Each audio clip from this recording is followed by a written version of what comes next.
এই আবু লাহাব নবীর মিলাদে সবচাইতে বেশি খুশি ছিল।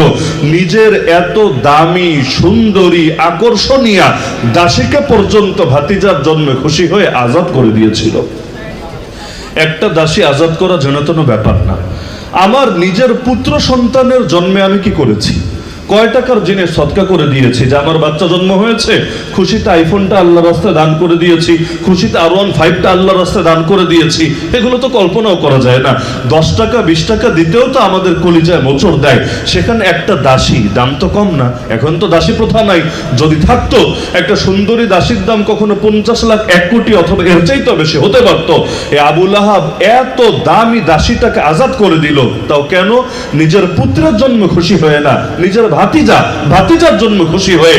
আর আমরা তো অনেক সময় দেখি বিভিন্ন এলাকায় চাচারে কিন্তু আব্বা বলে ডাকে, বড় আব্বা, ছোট আব্বা, এরকম শব্দ দিয়ে ডাকে না?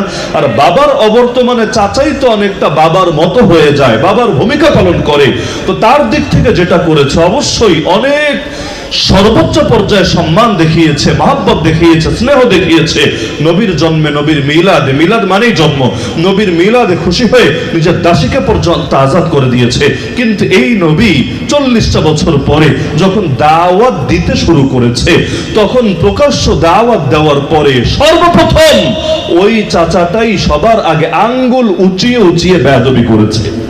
বেয়াদবি তো বহুভাবেই করা যায়, তো বেয়াদবি তো পার্থক্য থাকে। মুখ দিয়ে বললে সেটাও বেয়াদবি, আর স্যারের সামনে টেবিল চাপড়ে চাপড়ে কথা বললে এটাও তো বেয়াদবি।